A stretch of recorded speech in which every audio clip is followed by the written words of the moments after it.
Good evening, ladies and gentlemen. The nice thing with short introductions is that they presuppose that we really need no introduction to the audience. But the other way of looking at it is the less said about us, the better, which is certainly true in my case.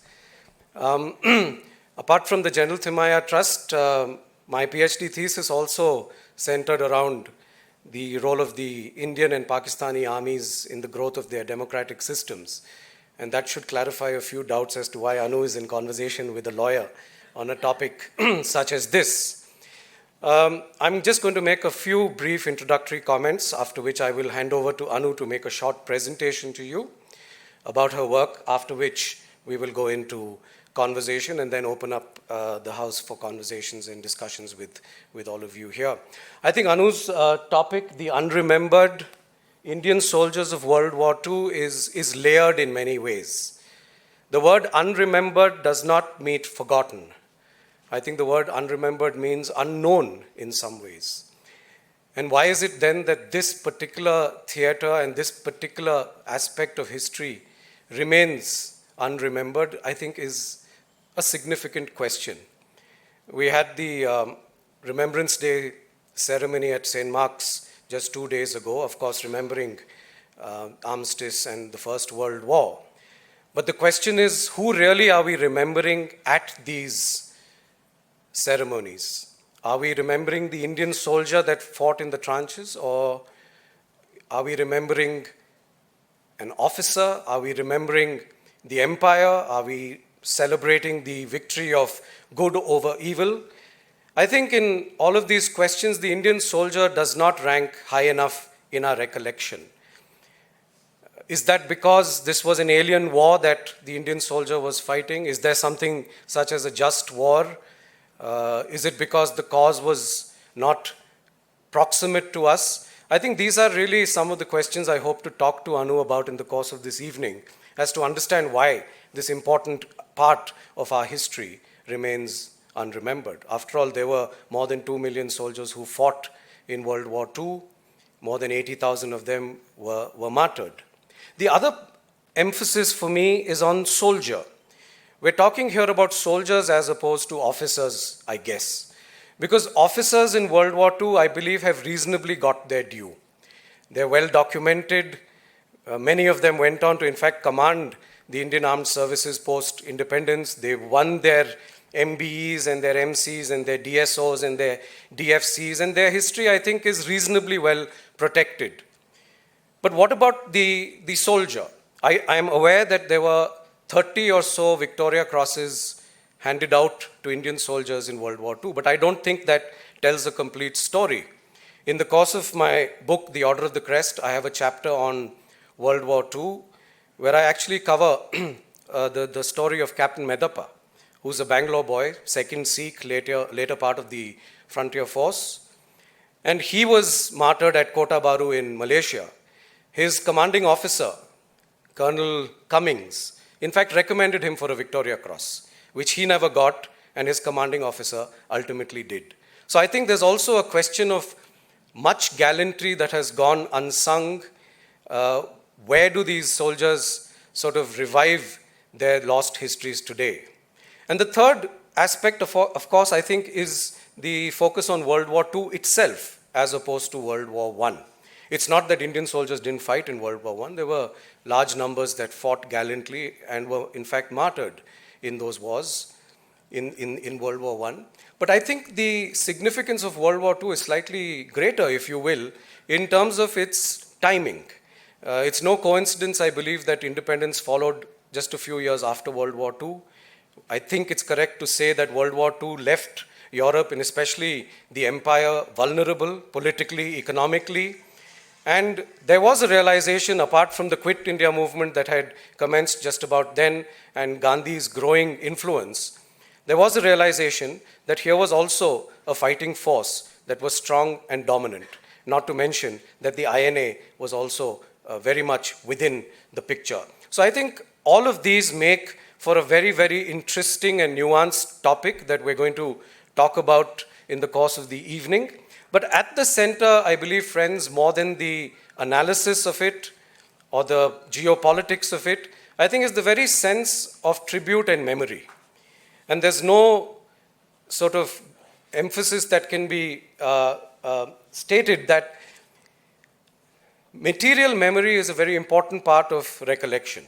We know that partition happened soon after the Second World War.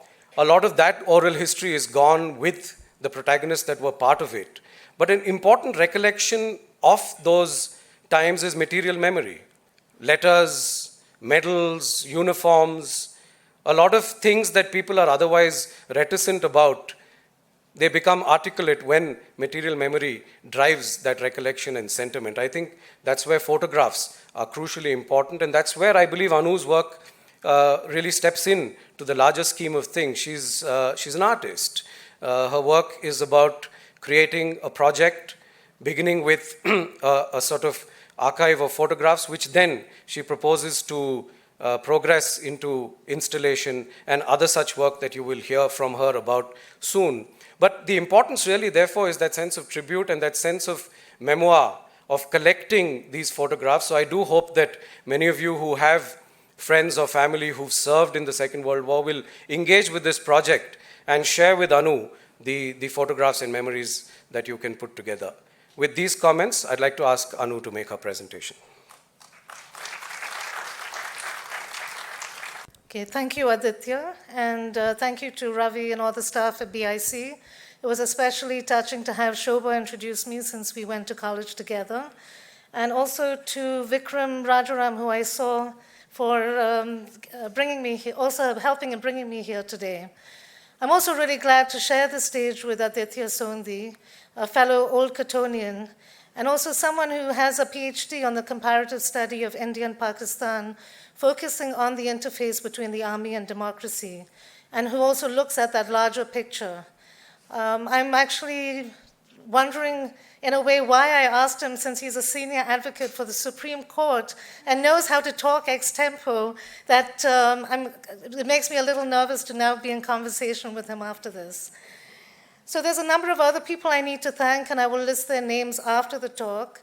But first, how many of you know my mother, Lalita Matthew?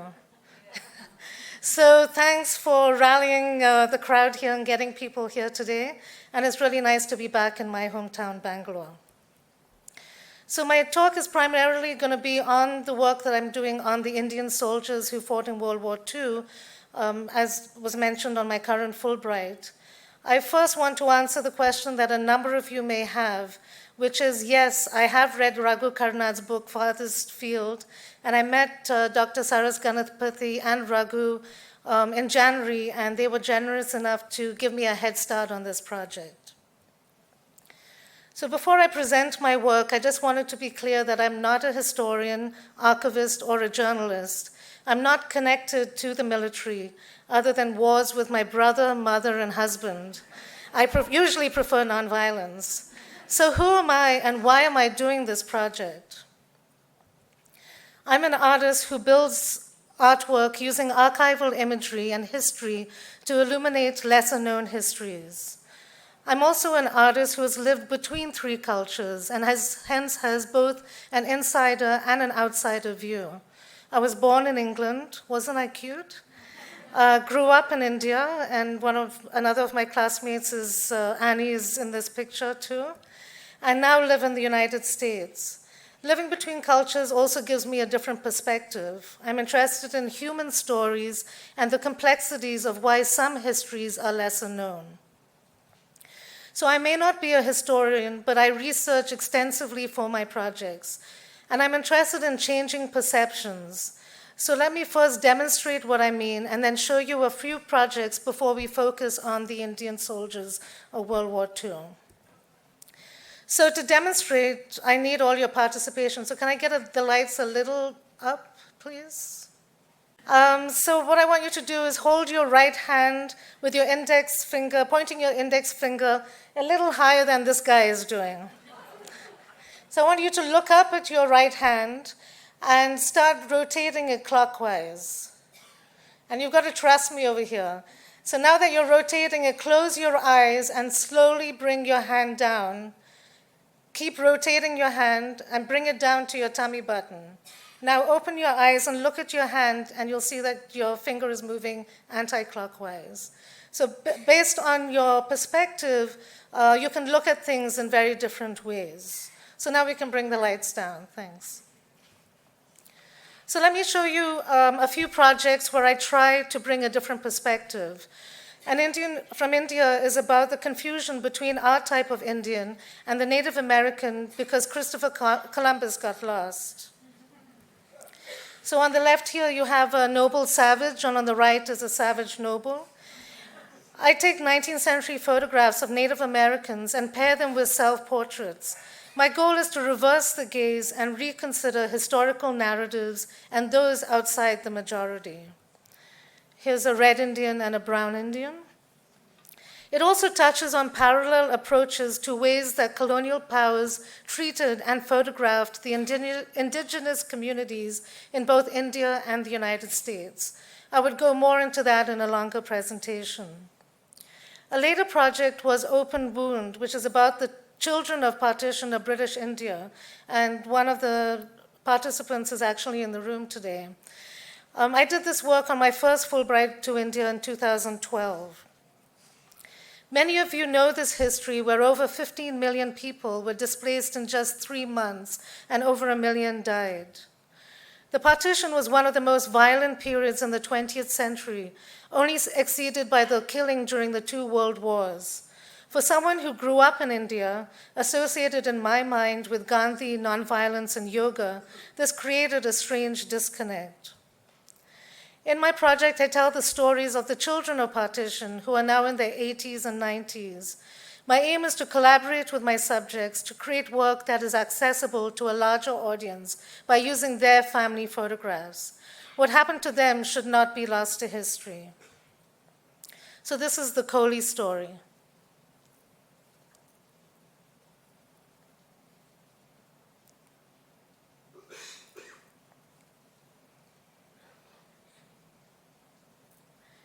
I went from being wealthy to a penniless refugee.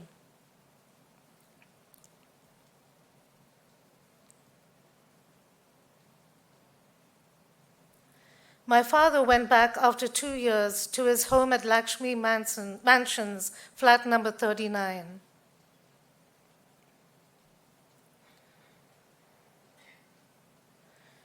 The person living there had a British mother and a Muslim father. The man asked if he would like a cup of tea.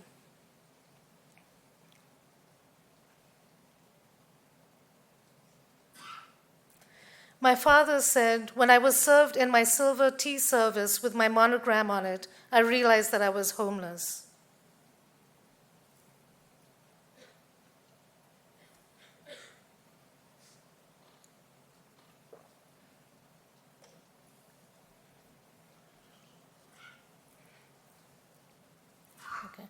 So this 90-second video shows you the different stages I go through in the process of connecting and collaborating with the families. No, that's my grandfather, but I can't find my great-grandfather. My grandfather's brother's wife. Okay. And it starts before any other wedding function. Okay, that's So that's how wedding dress. Yeah. It's very unusual for someone to wear a lehenga on a wedding. इसलिए वो पुराने दुकान में की light में photo में जैसी light है ना नई फोटो की जैसी पहले की फोटो होगी जो जवान के और शायद आगे and then they shifted to that Mehrauli house. वहाँ they have the thongs and boards.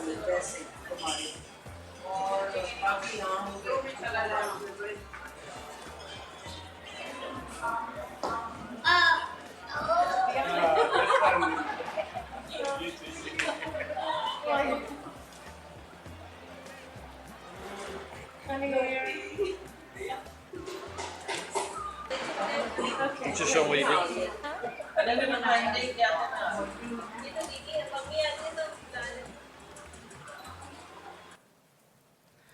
So what amazes me is that I walk into these strangers' homes and they open up to me. We initially bond by looking at their albums.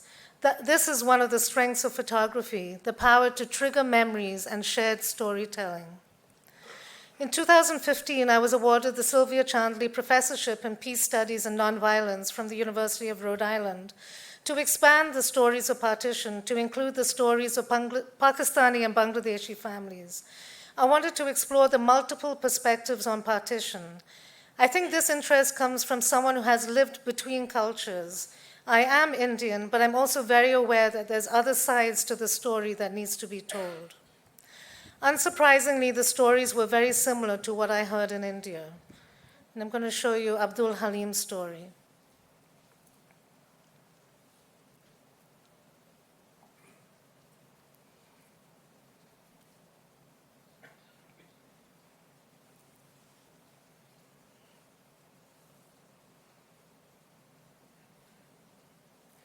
My mother never told my father what happened.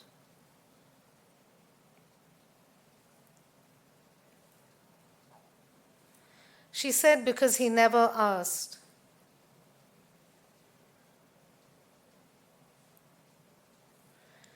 She never spoke about losing a child.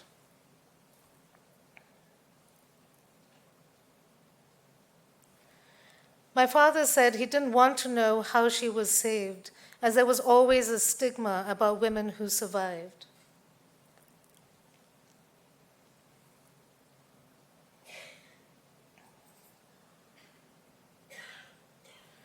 My mother told my wife how my sister died.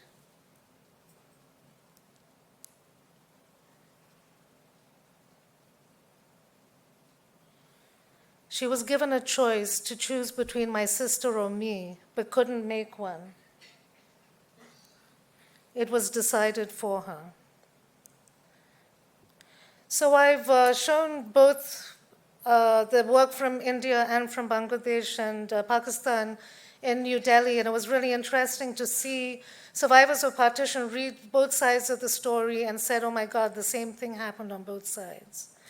So Aditya spoke about the importance of oral histories, and I just wanted to read a quote by Urvashi Butalia, who wrote the book The Other Side of Silence, a book on oral histories about the survivors of partition, where she writes, I would like to ask if there is a way in which people's stories, notwithstanding all their problems, can somehow expand, stretch the definitions and boundaries of history, and find a place in it. So now getting to my project. As Yasmin Khan wrote in India at War, Britain didn't fight the Second World War, the British Empire did.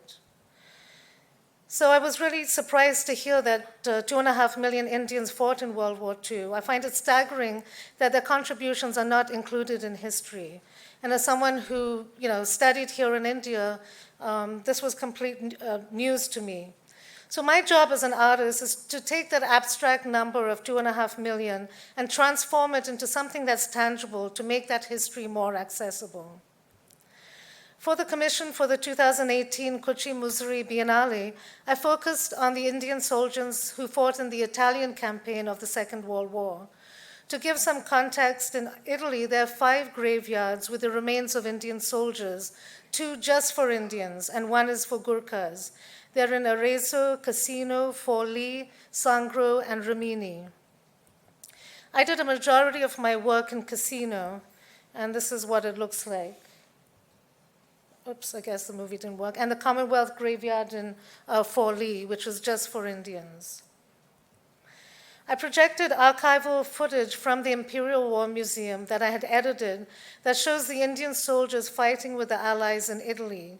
I did this on the gravestones of the Indian soldiers at dusk and dawn. As I'm in Bangalore, I wanted to show a still from the memorial in Cassino, which includes the Madras sappers. And this is another one of Iyengar in the Maratha light infantry. So now I'm going to show you about a 3-minute excerpt from the video.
So the installation included a reflection pool so that the viewer also reflected, as a metaphor, to reflect on this history.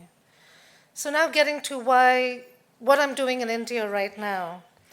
On the opening day of the Kochi Biennale, a friend of mine, Yamini Nair, sent me this photograph of her grandfather standing in front of the Leaning Tower of Pisa. His name is Lieutenant Colonel Chakraborty. And I just thought it was an amazing photograph because you could also connect with the person, but it also gave me a slice of the history of when this happened. So I got the idea of crowdsourcing photographs. So what is crowdsourcing? It's basically a fancy word for you send me photographs. So why am I interested in the photo albums versus official army photographs? I did a quick Google search of soldiers from World War II, and I got these images, which were all just headshots. And I really think the previous image I showed you is something that people would connect more with. So I've been collecting these photos, and I've heard the stories from a range of people from different religions, castes, and socioeconomic backgrounds. And in the process of learning about their unheralded sacrifice, I'm left with a question which I'm still pondering because this is actually work in progress. I'm here to collect all these photographs and histories and stories, and then I'll be processing it over the next 6 months. And the question is, why is this history not part of our collective narrative? To give a little context of what was happening at that time, it is well established that India's independence was born of the Quit India movement and the INA and the 2.5 million who fought in World War II. But why are they also not part of our larger narrative?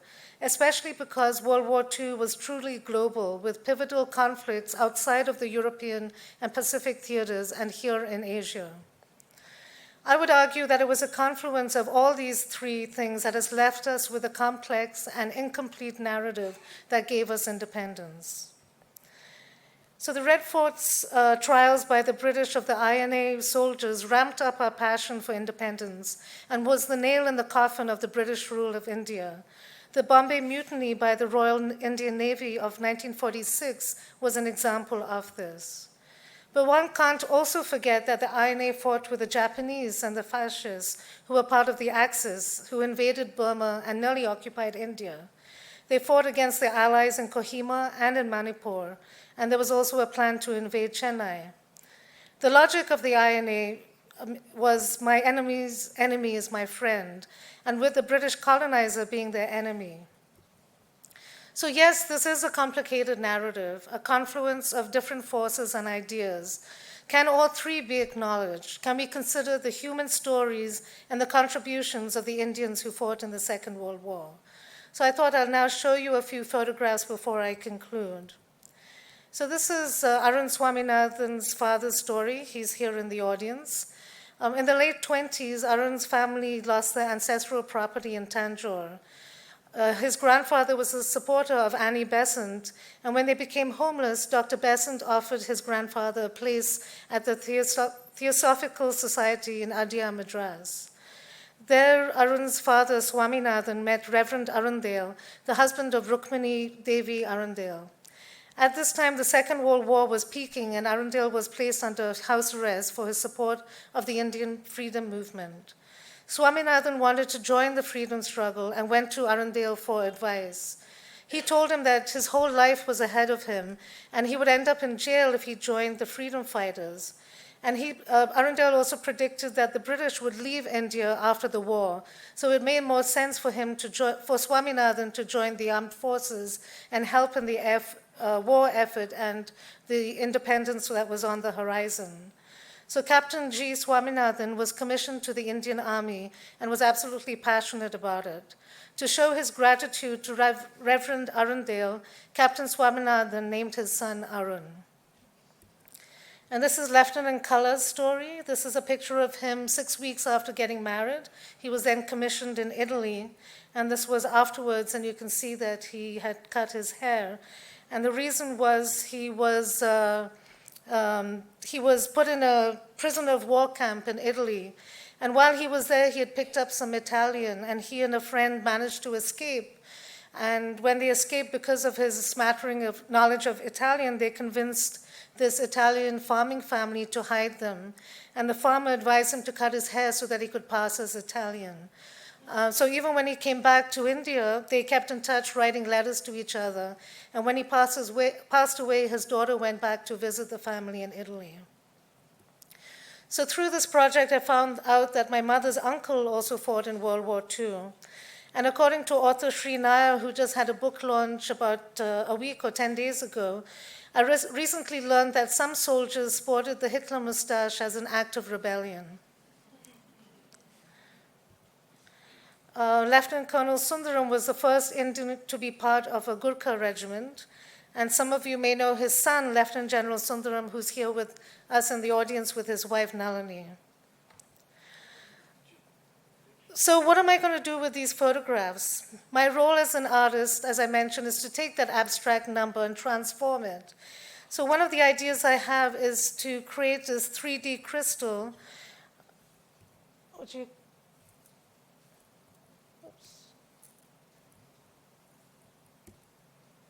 I guess it's not working, but it was supposed to spin and you could see the image. And through these crystals, I was going to be editing the archival footage to create a piece that, like I did for Kochi, and project them through these crystals that contain the image of these soldiers. So how can you help? I would request you to look through your albums. How many of your fathers and grandfathers fought in World War II? I'm also interested in photographs of women, and this is the only one I have so far. Learn more about your family history by asking your elders. And you may be surprised. I'm not sure if he's here today, but Colonel Reddy, who's pictured on the upper left-hand side in this image, is supposed to be in the audience today, too. And you can help me put a human face to this lesser-known history by sending scans to this email. And also we have cards to hand around with that information. So I'd like to end with two quotes. Those who cannot remember the past are condemned to repeat it. And the other one is, art is the highest form of hope. This is my website if you want to see more information. And I'd like to just have this up for a little while for all the thank yous that I need to make. So thank you very much. And Aditya, if you can maybe join me on the stage. Fascinating presentation. And it's intriguing that many of the families that were covered are in fact in the audience with us today. You mentioned the Hitler moustaches. I'm reading Charles de Gaulle's biography, and interestingly, he has a Hitler moustache as well in the early part of his career when he was as anti-Hitler as they come. You mentioned the Imperial War Museum in the course of your presentation, and as you know, that is an A-class forum for military memoirs, simply because of the interface between technology and history, and it makes it so adaptable and interesting that one really doesn't get caught up in what is otherwise perceived as heavy military history. They in fact have a section on their top floor on the Victoria Crosses that Lord Ashcroft has curated. And I was amazed when I went there to find that the poster boy for the Victoria Cross section is Lieutenant William Leaf Robinson, who's a Bangalore boy.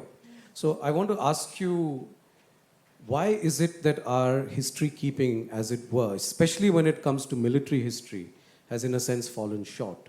Is it our inability to curate public museums on these aspects? Is it our general sense of forgetfulness? Or is it deeper reasons that the Second World War itself has become the sort of black hole in our collective memory? I think that, I don't think it's only connected to World War II. I think that, like when I was doing work on Partition, there also wasn't much information or archival information about that. And actually someone's here today who's starting a museum connected, or having an exhibition connected to the Sindhi history and is collecting archival material. I don't know if it's not just cultural, because if you look at even art museums, or even any of the museums, the state of the archives is completely dismal. So I'm not sure, I think it's more of a cultural thing. Sure, because even if you look at some of the very fine military museums we have, like even at the MEG Center here, they're unfortunately not public museums in the sense one can't easily walk in and take a look. And I wish we would be able to correct that soon. My related question to you is, did you, of course I know you're not a historian, but did you in the course of your study or interaction find that there was some kind of value judgment on the Second World War? Something I tried to address in my introductory comments. Do people think that the Indian soldier was really fighting an alien battle? Do you think any of that played a part in this forgetfulness? So this is my personal view. I don't think it was about the alien battle. I think it was because they were fighting for the colonial power. And we got independence soon after, and we didn't want to acknowledge that we had fought for an imperial power, and when we were colonized. So I think it's a complicated history connected to that. And how do you think the other side related to it? You mentioned friends in Pakistan as well. Of course, we were one armed force at the time. And of course, politically, the two armed forces have gone on very, very different trajectories. But what was the sort of response or recall value that you felt you saw across the border? Was there a similarity, or was there some difference in the way they responded to this? So I haven't met any of the Pakistani families, but what I did do is, because I have a page on Facebook, I learned how manipulative Facebook is. I paid $20 to promote my page, and I got a number of responses from Pakistan. And a number of people know that during the independence movement, Jinnah did support the Indians fighting in the Second World War. So there was a higher percentage of Muslims fighting. And so I have been getting a number of stories of people willing to share those stories and photographs. And so I found that, I think in a way I've been getting more images through online, people who don't know me, from Pakistan than from India. Sure, that's interesting. I want to also ask you how the general reaction to your project has been. I mean, I know people are reticent. There can also be a concern about how photographs are going to be used. We're a partition family. My dad's in the audience. I've got him just last month to open up about his recollections of partition, and that wasn't to me because, as you know, fathers and sons don't necessarily chat too much. But I got him to speak to a friend, Ranjan Kamath, who has a sort of an online repository of conversations with people. So I'm really curious to know what the response has been. Have families been sort of overwhelmingly open to come and share history with you, or have you sensed a sense of reticence on their part? Well, for example, Lieutenant General Sundaram didn't know me from Adam or Eve and invited me to his house and let me open up his framed photograph of his father and scan the image. I met Arun through another artist, Ravi Kashi, and we had a 4-hour lunch talking about World War II. I mean, maybe you should ask the families, why did they allow me to come into their homes and scan these photographs and share these stories? Sure. We'll do that as we move to the audience. But have you felt empirically there's a difference between officers' families as opposed to soldiers? Because I saw you had generals in there and you had senior officers in there, predominantly from the army. Did you sense that difference between families of officers and otherwise? Well, actually, there's someone in the audience who introduced me to her friend whose father fought in World War II and is still alive. And he wasn't an officer. And when we were in Kochi, we actually went and met him. And so I've been pretty conscious of trying to collect all ranges of ranks. I think because of also the community that I grew up in, it's been easier to get officers. But for example, there's a Subedar who got the only George Cross, and I got the phone number of the son, but they spoke only in Tamil. So Gayatri, who's here, spoke to them, and I think sounds as if both sides were crying by the end of the conversation. But they're also going to share the photographs. So it's I mean, it's not as if it's easy and everyone says, hey, come over. But I think, I guess somehow I'm able to convince them. Sure. And there's enough no's along the way, too. Yeah, I can well imagine. I mean, you mentioned the Subedar. It reminds me of the battle that the Gurkhas have been fighting in the UK. As you know, it took a court battle over decades for the Gurkhas in the UK to get the right to settle and work there. And this after being in the service of Her Majesty for hundreds of years, or almost 200 years as a regiment. So I wonder, why is this, I know this question comes up often vis-a-vis the armed forces. Do we shortchange our armed services in some way? Is there a sort of a mind block, or is there a sort of apathy on our part when it comes to relating to this particular segment of our society? I'd like to give you that same question and ask you to answer that, because I think I gave most of the answers that I know, but I'm still teasing that out, and that's one of my questions for you. Sure, I realize it's a heavy question, it's rhetorical in some way. When my comparison to Pakistan made that very, very easy to answer, which is that in Pakistan, the political relevance of the armed forces is far greater. And willy-nilly, the social relevance too, simply because they've been in power for more than half of their history. They've come to be part of everyday life. And that really was my thesis, that you give credit to active institutions for the growth of democracy, but you also need to do that for passive institutions. And I believe the armed forces is one such that stepped back and created space for other democratic practices and traditions and systems to grow. I mean, what the reasons are, and otherwise is going to take me into a long-winded answer. But I suppose that by staying slightly behind the scenes as a professional fighting force, at some level, the social relevance of the armed forces also has been diluted for no fault of theirs. I think the fault's ours in many ways in not going out on a limb and engaging with them. But you mentioned the Biennale, the Kochi Biennale, and I want to therefore move on to a slightly different topic. Yeah, maybe we'll take another few minutes to chat and then move. I have a question for you too, by the way. Quid pro quo.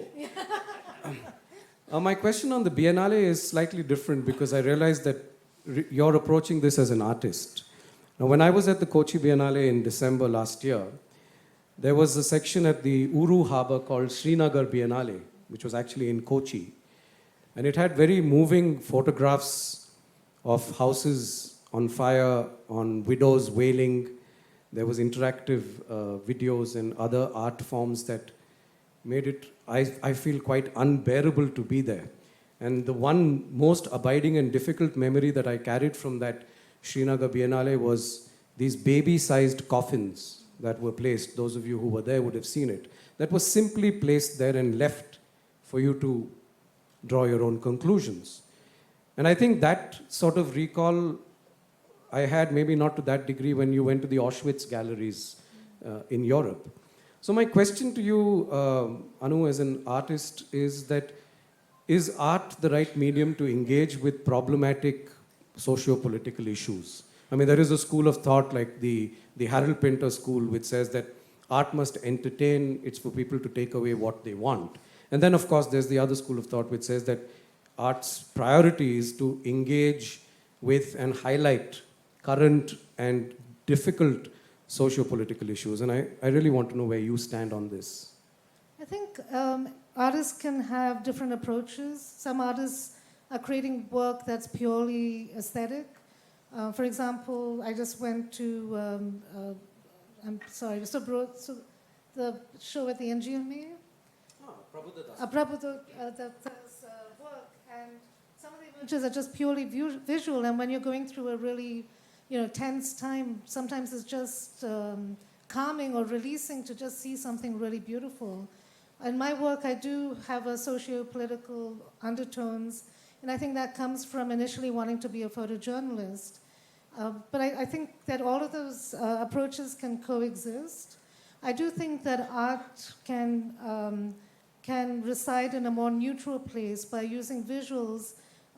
We don't have to hit you on the head in terms of telling you how to think. When you read something, you're being told, a particular part of history. But we can change your perception, or we can make you hopefully think in a different way. And I think art is one of the ways that one can meet people halfway in a more neutral space. Sure, that's great. Do you fear that this project of yours will in some way get politicized?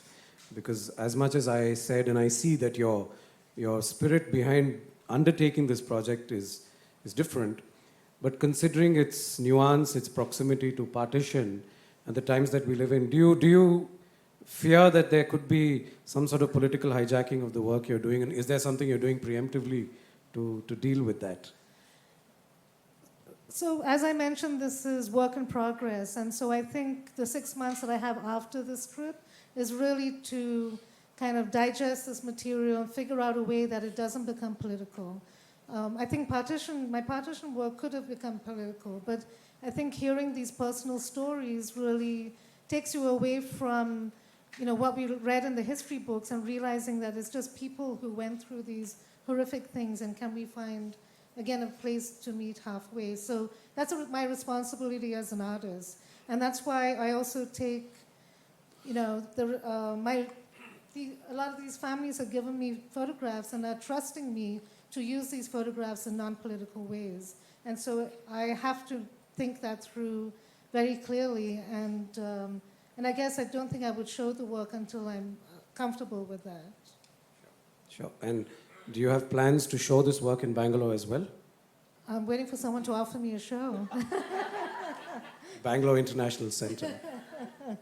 So let me ask you a question. I think it kind of dovetails with some of what you were saying. So the acknowledgement of this history also means that we have to ask some hard questions about complicity.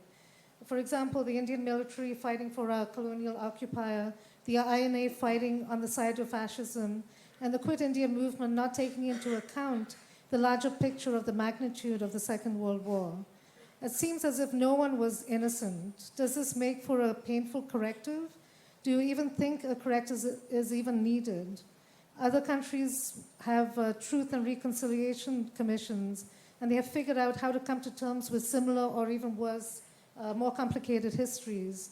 Do you think something like that is even needed or even possible here? And what would that be in terms of involvement? Yeah, wow, that's a difficult question for a moderator. No, we're speakers. The shoe is on the other foot now. Look, I mean, to be honest, I haven't thought through every part of your question. But being a professional myself, I think what sprung out at me in my study of the trajectory of the two armed forces of both India and Pakistan was a degree of professionalism, or the lack of it.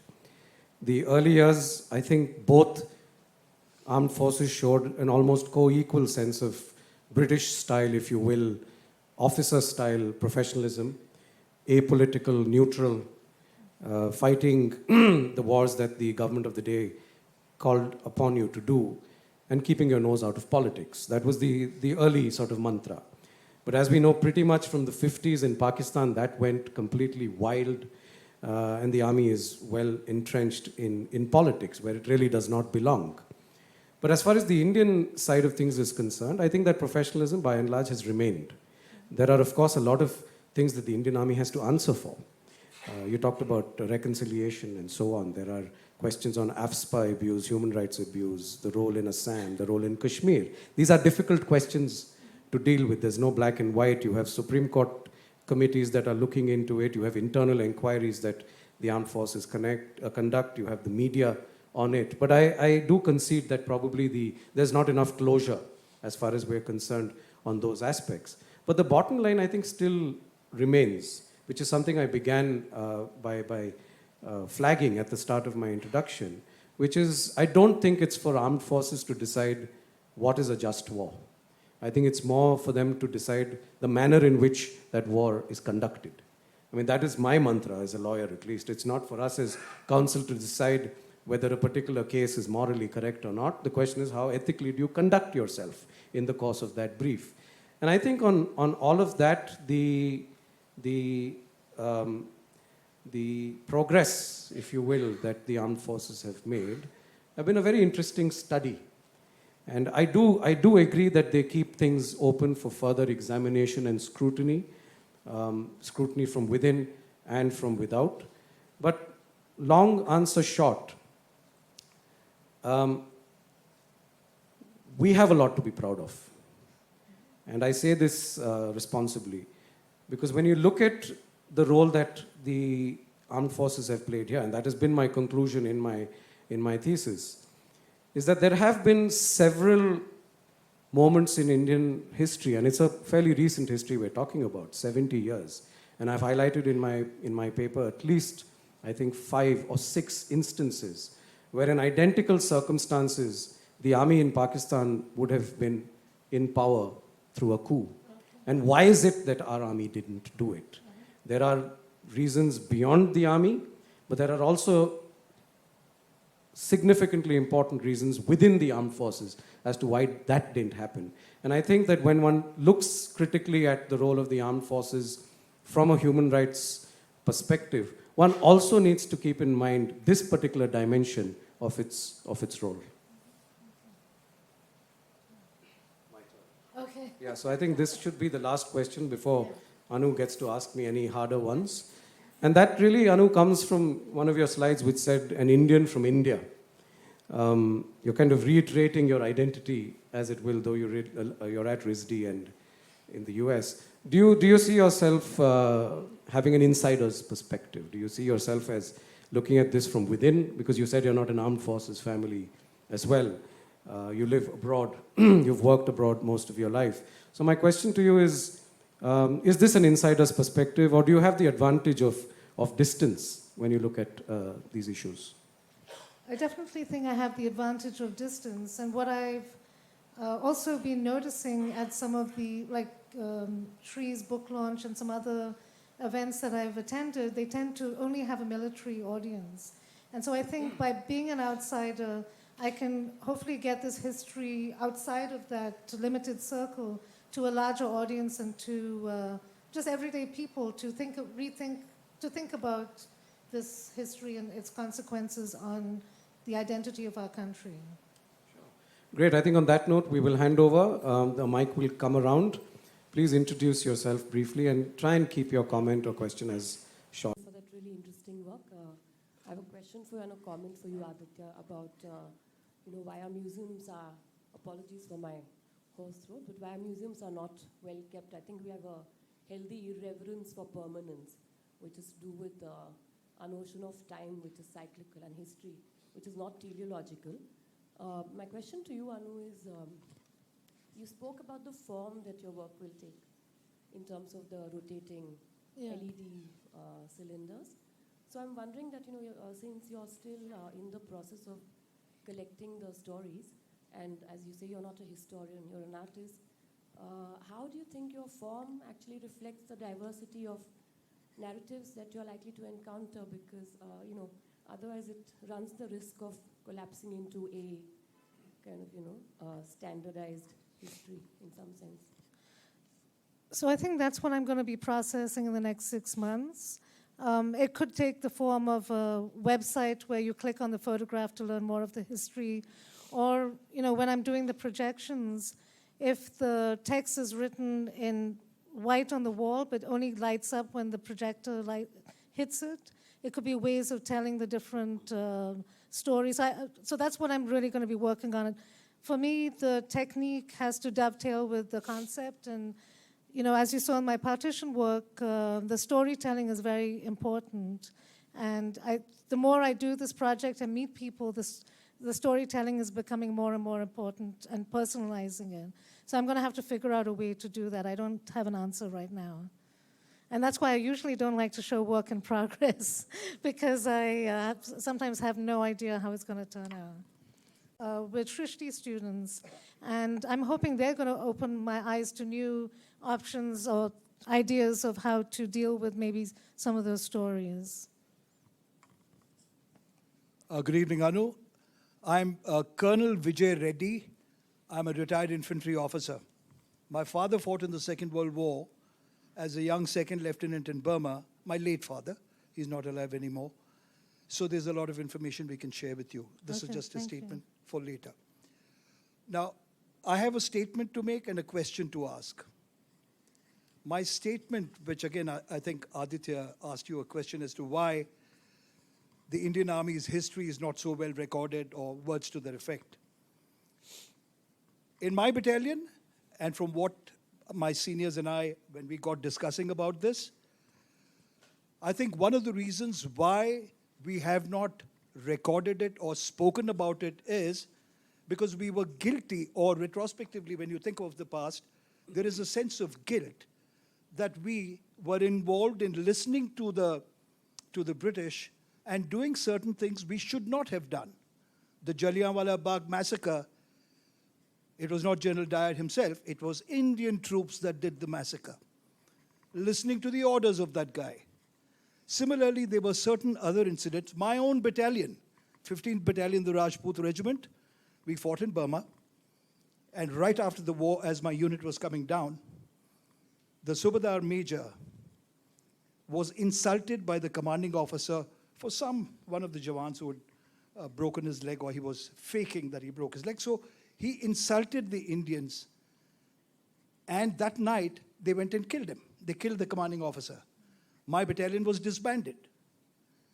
And later, the battalion was raised again after independence. It's 15th Battalion, the Rajput Regiment. All this is available in the unit. One, there's a lot of word of mouth that's been documented and kept. So there is a lot of information.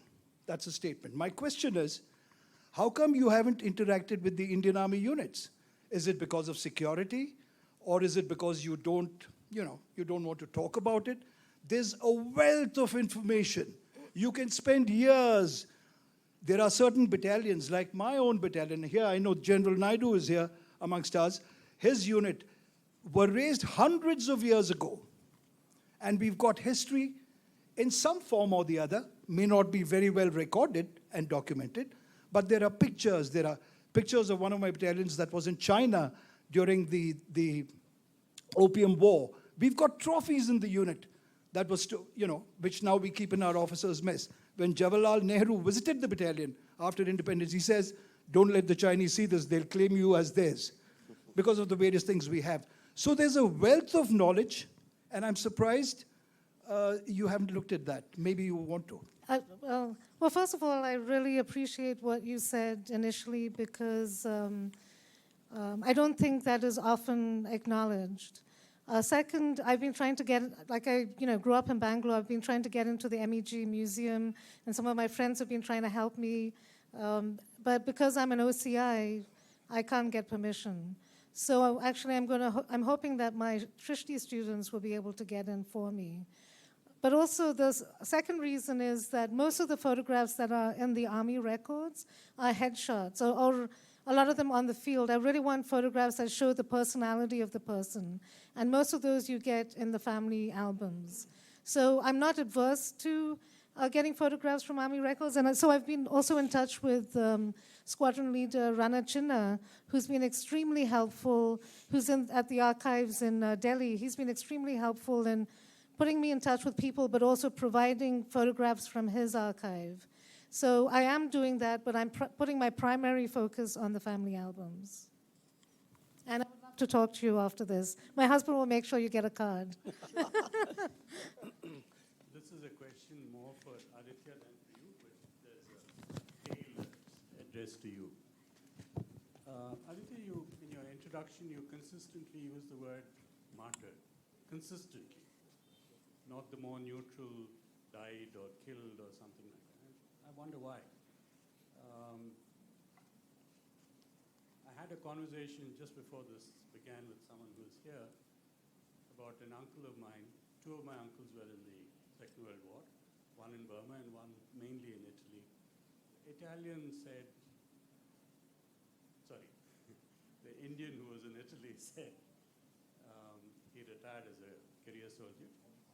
We were mercenaries. He said that. I wasn't prompting him, I didn't ask him, and out of the blue. And it took me by surprise because he was very proud of the army.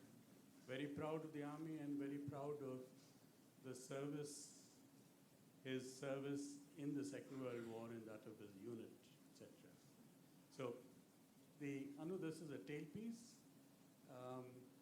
You said, I believe, on the side of fascism. Most of the Indians who were in the India Independence League, which is the predecessor of the INA and the INA, believed that they were fighting for India, not for fascism, rightly or wrongly. Yeah, that's correct. I mean, I agree with you about that. Yeah, why do I say martyred, sir? I suppose it's a combination of respect and habit. The description of the Indian force as mercenary is a bit sharp, I think. I think historians may differ on that perception. Maybe we don't have enough of a history of that time, a neutral history, as it were, which will tell us the circumstances in which many of these soldiers were commissioned.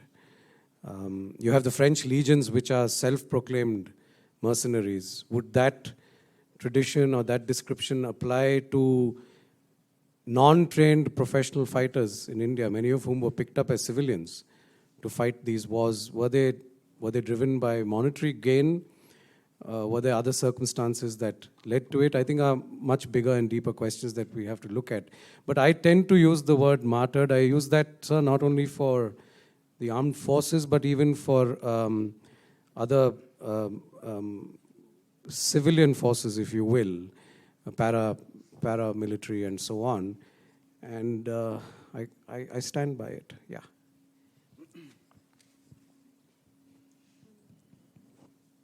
Hello, can you hear me? Yes. Yeah, my name is Arun Kumar, and that's my mother over here. Her father was General Loganathan, who fought in the First World War as well as the Second World War, as well as the INA, with Subhash Chandra Bose. And I don't know how many photographs she has, but you can speak to her if you're interested. She's got a lot of stories to tell you. Her father was basically a doctor. Would you like to say some more, or mother? I am from EME. I had a slightly unusual experience as far as the Indian soldiers are concerned. I had the opportunity to mix with the Gurkhas, the 2nd, 5th Gurkhas, who were raised in Abbottabad and came to Secunderabad. General Naidu is also from Gurkhas. And the strange thing is, in 41, I was mixing with the Gurkhas who were with us as a boy. And they looked after me. I played with them, went horse riding with them. I saw them off to Burma, embarking on the ship. And a month later, many of them were killed in the Sitang action. You see, they never came back. They're part of the many who never came back. And some of them I do remember, even today. Some of the Gurkha soldiers who were there. I think I was fortunate that my father was their doctor, and he saved some of them and came back. That's a different issue. Only now I realize how fortunate I was to get him back. But I would also like to say, how did the Indian soldier himself think of the World War II? As a Gurkha soldier, I talked to some of them. He talked, 30 VCs were there during the war. 10% of them, 3 of them, were from the 2nd, 5th Gurkhas. You see, that is Gajagale, Netabadur Thapa, and Agan Singh Rai. My father would always speak about them. But more than that, when I passed out in 1958, one of those VCs came to my passing out and blessed me. I think it was a very, very touching thing for a soldier to have done that. You see, that is, he remembered his officers, other people, and I'm very, very proud of that. They never looked at it in any other way, excepting they all felt, I think, they were serving the country. They didn't think beyond that. Whomever I could. Saab, hum to ja rahe hain, Burma ja rahe hain, hum India ke liye, India was one. And they looked at, they were fighting for India. They didn't look at it any other way. We didn't think of whatever happened later. Some of those things have crept in, but I can never forget what they did. And I'm glad that, she brought this out. I never thought in depth about the various photos, other things which have come, some of the photos she has shown us. I think we have, if we just go back into that, I think we'll learn this thing, and General Naidu will record. Whether it's the Punjabis, I have worked with the Punjabis, the Gadwalis, all of them, we have later on worked on, but it's the Gurkha with whom I became part of that battalion. And many of the people with whom I became friends were killed. within 1 month of reaching Burma, they were killed in this one. Very few managed to explain. So I feel for that, and I hope India also, and Annu, we can contribute to whatever she is doing to put this story together in some way. 2 books have come out recently. One was called The Farthest Field. It is it's written by, there were 3 Parsi boys who joined different arms, various places. Very touching story. And then there's another one, I think Air Marshal might have read it, The Forgotten Few. It's about the Indian Air Force, how it was formed, how it was done. Rajkumar, you have read that? You have read it, isn't it? So I met you at the book launch, actually. So that also, they've taken part in World War II. Yeah. You can see that. And the other one is from Karnat, Raghu Karnat. You can read that also. It will give you a lot of material. Thank you. Thank you very much, General. And since you mentioned the Gurkhas, it's only fair that we let a Gurkha officer ask the next question. General Naidu, please. Thank you, sir. I'm Major General Naidu from the 4th Gurkhas. Not as reputed a battalion as 2nd 5th. 2nd 5th got 3 VCs in one go. We had just 1 BC. 3 things I'd like to mention and ask you. Why are you concentrating on World War II alone? What happens to our Indian soldiers who fought in World War I? As much a war as World War II was. That is one aspect. Okay. Because I'm just reading a life of Patel, where Mahatma Gandhi went to Gujarat. He was in Ahmedabad at that time, in 1918, almost at the end of the First World War. And he went around looking for recruits for the British Army. And he found, at least in that area, Kheda and Ahmedabad, there weren't very many volunteers, but he still managed to find 100 people. But in the Second World War, it was much more. But why are you restricting it only to World War II, number one? Okay. Number 2, I am from an army family. My father had 7 brothers. All of them joined the Second World War. We come from an area which is very backward in terms of agriculture. So the only option available to all the able-bodied male members were the armed forces. Yeah. So all my uncles were in the army, and they were all in the Second World War. 4 of them died in the Second World War, in Burma, in Singapore, in Malaysia, and 1 in Razmak in Northwest Frontier. And 3 of the brothers survived, of which my father was one of them. My grandmother was given a medal for recruitment by the British because she had 7 of her sons in the army. Oh my God. This is the way the British encouraged people to come and join the army. So they had their own ways of enthusing people to come and join the army. My whole village is army. Okay. So I hope someday to get archival material of photographs. Basically, it will be photographs and medals possibly from my village. So that could form a part of the material. The third thing is about Gurkhas. When you look at Gurkhas, are you treating them as part of the Indian Army or are foreign nationals? Okay. Because I think they were never a thought of the Gurkhas being anything but part of the British Army. Mm-hmm. And they were never a political issue as far as their operations were concerned. They were as brave as anybody else. In fact, braver than anybody else, actually. They were that good. Mm-hmm. Great. Annu, would you like to take this? Yeah. So I have a bad memory, so I hope I remember all 3. But in terms of your first question, I'm focusing on World War II because I think it's much more complicated as to why these soldiers were not remembered. And I think, and I haven't come to my conclusion yet, but I do think it is connected also to partition and how the army, when they came back, were again deployed and also didn't have the time to even process what they had gone through in the war. And these are just hypothetical right now, but I'm still processing that information. But my interest in World War II came from my work that I'd done on partition. And this is, as you know, the 100th year for World War I.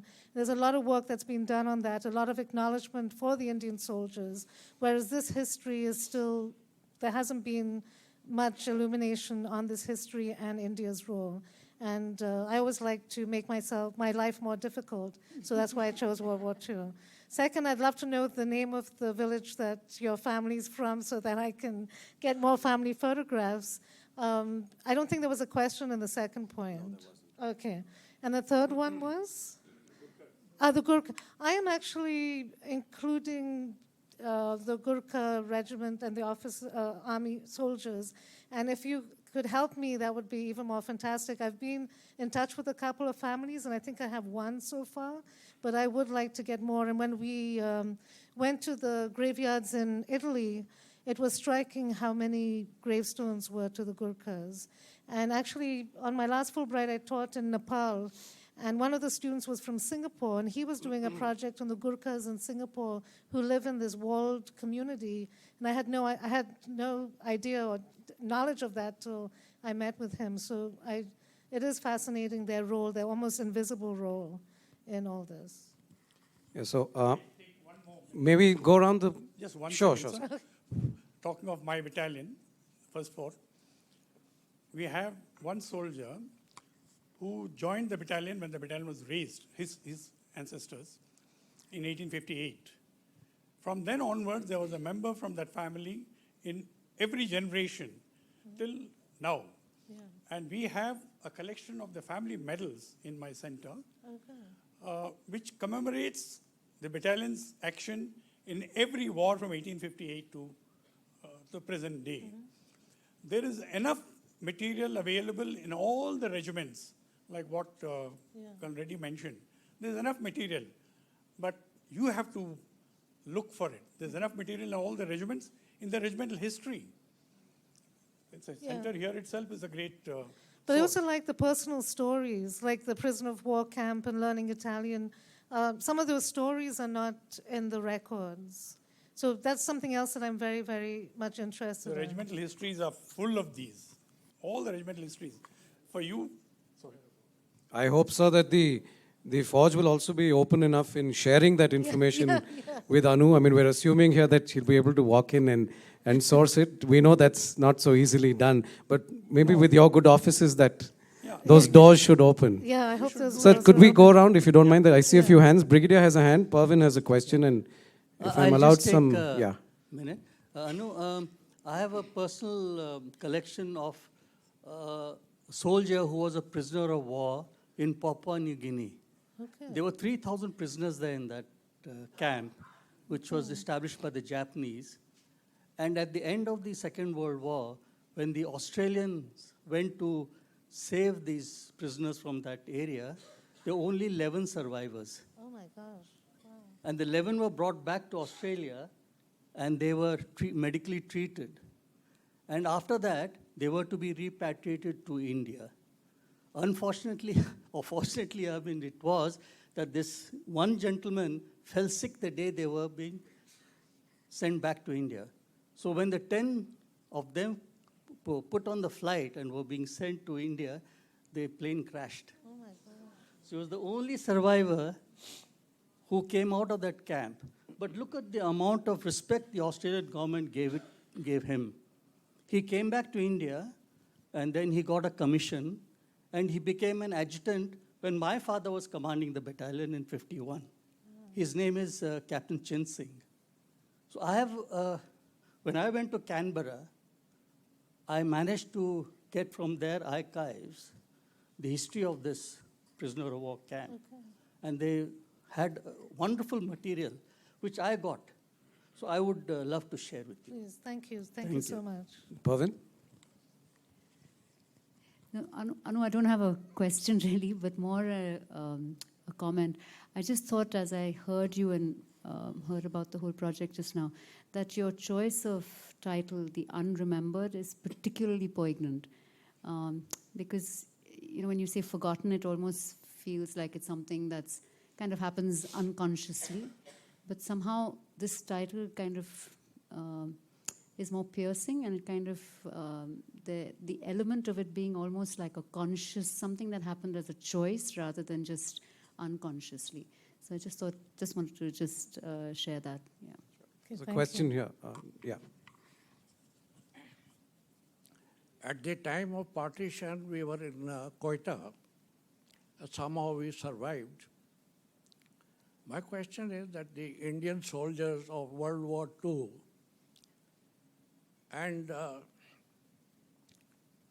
Chinese aggression in 1962, I overheard an army officer telling someone that our soldiers are fighting, but they don't have proper socks. They have torn socks, no proper footwear. Is it that our Indian soldiers meant to be sacrificed? Why is it that the soldiers are not well equipped? I wonder what was the condition of our Indian soldiers fighting in World War II. That is my question. I feel as if there's other people in the room who are more equipped, qualified to answer Absolutely, that. but you know, if you look at some of the work which is letters from soldiers, there is a book which has verbatim letters from soldiers from the front, and they will actually confirm what was just said, that they were in a sense second class, shortage of food, shortage of ammunition, the bitter cold. All of this is pretty striking in those accounts. But if there's anybody in the audience who would like to take that question, very happily pass it over. Yeah. May I also say that since General Naidu asked the question about World War I, we have Tejasvi with us. If Tejasvi could please stand up in. The first one is, when I looked at the title of the Unremembered, I almost added the word callously in front of it. Because I think we really don't do much in terms of remembering our armed forces, our freedom fighters, etc. And when I think about it, we don't have a Veterans Day. Right? We don't celebrate veterans, we don't respect veterans. And growing up in school, Joseph Scottons, never really learned anything about our armies, our armed forces, really in any depth.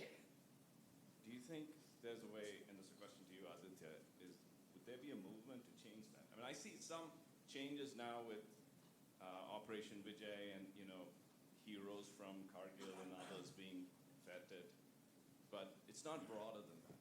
And there's a lot of, I think it's a disservice to a much broader population that we're not really doing anything about. And did you also have a question for Annu? The question to you, Annu, is,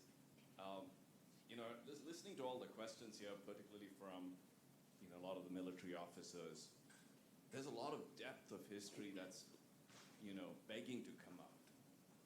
But as an artist, and not a historian like you said, it's probably difficult for you to actually expose all of that depth. How do you balance that? There's people maybe wanting to, have you convey a lot more about the history, whereas you're trying to capture it through the lens of an artist. So how do you balance that? That was the question. Okay.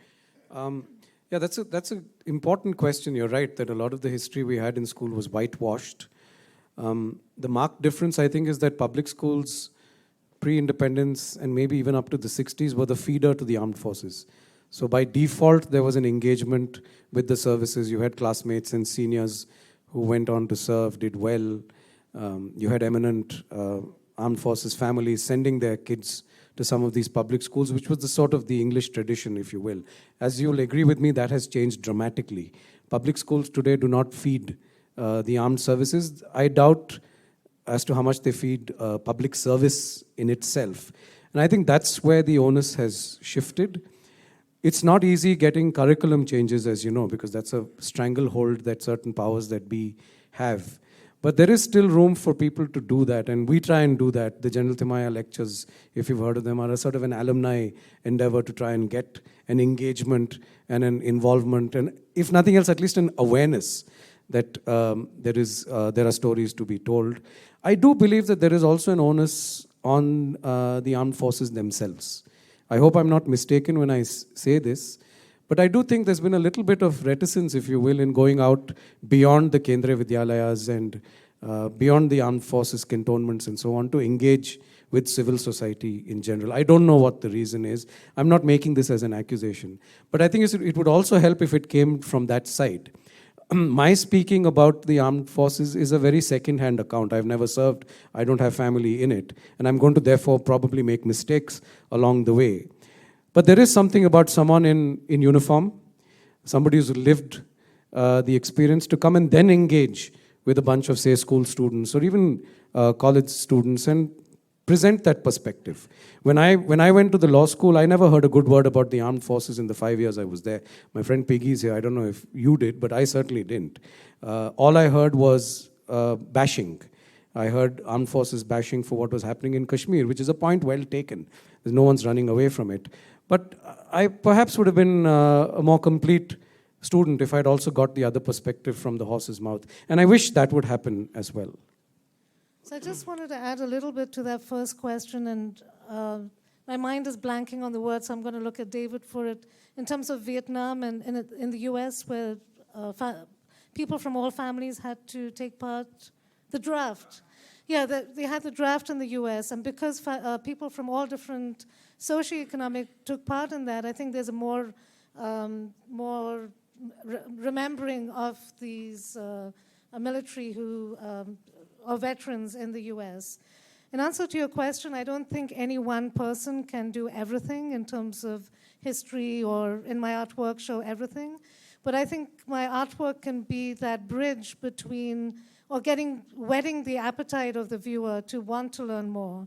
So one of the things that, which I also did for the Partition project, is that like the information that I'm getting, someone was mentioning letters that were written by the soldiers. I'm in correspondence with a scholar who's been focusing her PhD only on the letters written by soldiers from World War II. So every time I come across that, I put her in touch with them. Every scan that I make, I get permission from them to then send it to the archives in Delhi so that that information and those stories are also available to a larger audience. And so it's almost creating this informal network so that we can share information. And what I found with the Partition project is that panels I was at later on included a variety of approaches to partition, whether it was literature, art, a more historical angle. One was with Urvashi Bhattalia, who moderated the conversation. So I think mine's just a little part of a much bigger picture. Point, if I may. Incidentally, my uncles were very close to the same village that General Naidu comes from. So they probably joined the army for the same reasons. The other thing is, when we're talking about martyrs in World War II in particular, unlike in Europe, very few Indian civilians died during World War II, except in Manipur and Nagaland, those parts of the Northeast. But many died as a result of World War II, thanks to deliberate policy. For example, the Bengal famine was a result of deliberate British policy to starve Bengal of food so that the army or Britain could be fed. So it would be worthwhile balancing accounts of the combatants, the armed combatants of World War II, with these other things that happened in India. I've also read is that one of the reasons they destroyed I think over 20,000 boats in Bengal was also so that the Japanese, it was also to kind of close the routes for the Japanese who were threatening to come through. So it was a combination. But I think the Bengal famine also, and also the massacre that happened in Calcutta, again, as I said, this is work in progress, but there's some dots to be kind of, connected in terms of all these kind of narratives, and hopefully I'll be more eloquent next time I present. So I think, folks, with that, we can call it a night. Yeah. Thank you all very much for being here. Thank you. Thank you, Annu. Thank you, Aditya. And I hope that your database is going to be a lot richer after this evening's conversation. I hope so Thank you very too. much.